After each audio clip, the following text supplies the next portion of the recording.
Welcome to Key Talking Points. The podcast that makes learning effortless.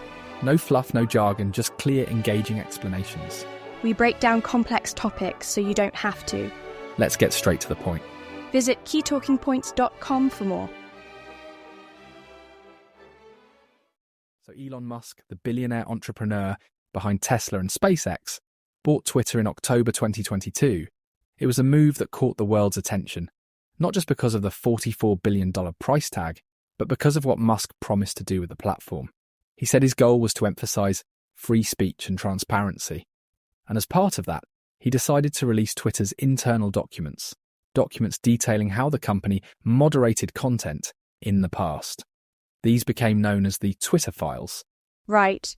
And these files were supposed to be, well, a big deal. Musk wanted to show the world how decisions were made behind the scenes at one of the most influential social media companies. But to do that, he chose a very specific group of people to go through the files. Exactly. He handed the documents over to journalists like Matt Taibbi and Barry Weiss, both of whom had strong reputations, but also stirred a bit of controversy themselves.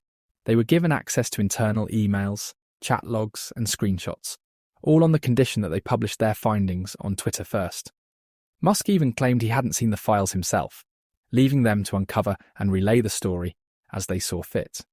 But that approach, let's just say it got people talking.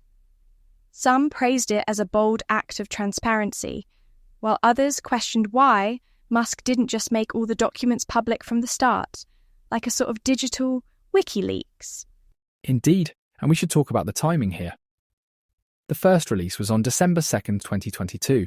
Matt Taibbi kicked it off with a lengthy Twitter thread. He presented it like a story, revealing step by step how Twitter staff debated policies surrounding controversial topics, like the Hunter Biden laptop story during the 2020 US presidential election. The idea was to expose the internal tensions and the difficulty of making those calls. Right. And if you were scrolling through Twitter that day, you'd have seen people on both sides of the political spectrum exploding over this. Some thought it was groundbreaking. Others found it, well, kind of underwhelming. That's true. For some, it was just confirmation of what they believed all along, that Twitter was biased in one way or another. Conservatives argued the files proved Twitter had a liberal agenda, while others noted that both the Biden campaign and the Trump White House had made takedown requests. The revelation that Republicans made just as many requests as Democrats didn't seem to fit the tidy narrative some hoped for. And Musk himself? Well, he leaned right into the controversy, tweeting about how this was evidence of something bigger, almost like he wanted people to draw their own conclusions about some grand conspiracy, even though the files didn't necessarily prove that. But what the files did make clear was just how complex and messy content moderation can be. The decision-making within Twitter often hinged on quick judgments and, frankly, human error. Not exactly the picture of a well-oiled machine that some might have imagined. Still, the files got people debating the role of tech platforms in controlling information and the potential for political bias. And honestly, that debate hasn't slowed down since. It's a fascinating topic, not just for what was revealed, but for how it was revealed and how people reacted. And with all this groundwork laid, we'll explore some of the most contentious aspects of the Twitter files next, diving into terms like visibility filtering and, yes, the infamous shadow banning. As we hinted earlier, let's dive into the concept of visibility filtering. This was Twitter's preferred term over the more charged shadow banning. It's all about the ways in which Twitter managed what users saw, or didn't see, on the platform. For instance, it wasn't always about outright bans. Sometimes it was just a matter of quietly reducing the reach of certain tweets or accounts deemed problematic, without crossing into extremes. So kind of like putting them in a digital corner, where people don't notice them as much. It's a little sneaky sounding, isn't it? You might say that. For example, screenshots from the files actually showed labels like Trends Blacklist and Search Blacklist applied to certain accounts. One of those was Jay Bhattacharya, a professor who criticised COVID-19 lockdowns. Twitter also flagged accounts like those of conservative commentator Dan Bongino and activist Charlie Kirk with tags like "Do not amplify." Right. And the backlash was loud, especially from conservative voices. They argued this was proof Twitter was suppressing essentially their side of the debate. Yes, but it's important to point out that suppression wasn't confined to one political group. Twitter maintained that sometimes these decisions were made, to uphold platform rules like preventing the spread of misinformation or harassment. But the files did shine a light on something critical: the lack of consistent policy. It seems many decisions were made on the fly, especially by the small, high-level SIPPS team handling these cases. And wasn't this team the same one involved in Trump's suspension after January 6th? Precisely. That brings us to one of the most contentious points from the Twitter files: Donald Trump's ban. Following the Capitol attack on January 6th, Twitter's internal discussions revealed clear uncertainty about the right move. Some employees felt Trump's tweets glorified violence. Others weren't so sure. His tweet about American patriots was a big one, wasn't it? The files showed that while some felt it was questionable, not outright policy violating, others argued it was a dangerous dog whistle. Exactly. Without a solid precedent or specific playbook for such a high-profile case, Twitter staff had to work through gut calls and internal debate. What followed was the swift rollout of a repeat offender policy, which essentially sealed Trump's fate after several strikes under the new rule. But critics argued this policy was, to put it bluntly, tailored for Trump at the time. It raised questions about fairness and consistency in platform management. It also made people wonder about bias, like, was the process even-handed? Or was there favouritism toward one political persuasion? A fair question.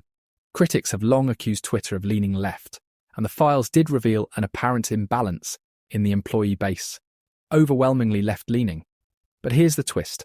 Republicans reportedly also made takedown requests, often enough for Twitter to track them in a database. It's clear this wasn't a one-sided dynamic. Still, it's a slippery slope, isn't it?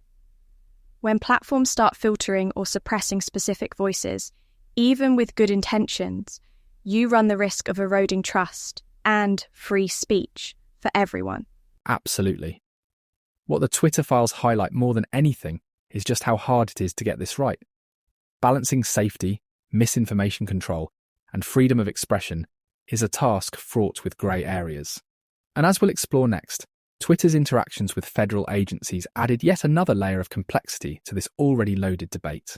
So as we delve deeper into Twitter's interactions with federal agencies, one event that really caused a stir was their decision to suppress the Hunter Biden laptop story. This episode, highlighted in the Twitter files, became a flashpoint for debates over censorship. Twitter defended its move under the hacked materials policy, but critics saw it as a form of suppression, some even alleging government influence. However, as the files revealed, there wasn't concrete evidence of direct orders from federal authorities, making this a nuanced and hotly contested case. That's right. We were all told this was going to be some kind of bombshell revelation, a smoking gun about government pressure. But what the files actually showed was, well, a bit more subtle, wasn't it? Exactly. Twitter acted after receiving a general warning from law enforcement about potential foreign interference, but no one explicitly told them to bury the story. Even Matt Taibbi, one of the journalists Musk chose to release the files, confirmed that point. Still, the narrative of supposed government overreach persisted, fueled in part by Musk himself. And then came the congressional investigations. It felt like every political player wanted their say. Republican lawmakers launched inquiries into Twitter's moderation practices, grilling former employees and accusing the company of political bias. But what did they really uncover?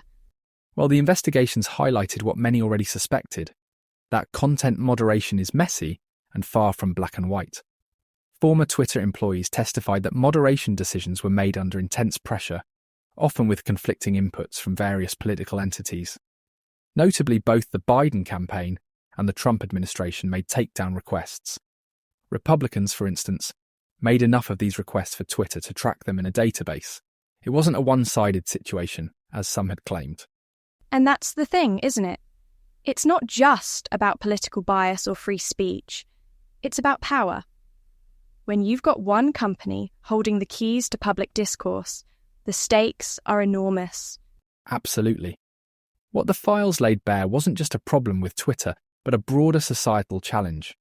Platforms like Twitter have become arbiters of speech, often without the legal or moral frameworks to guide them effectively.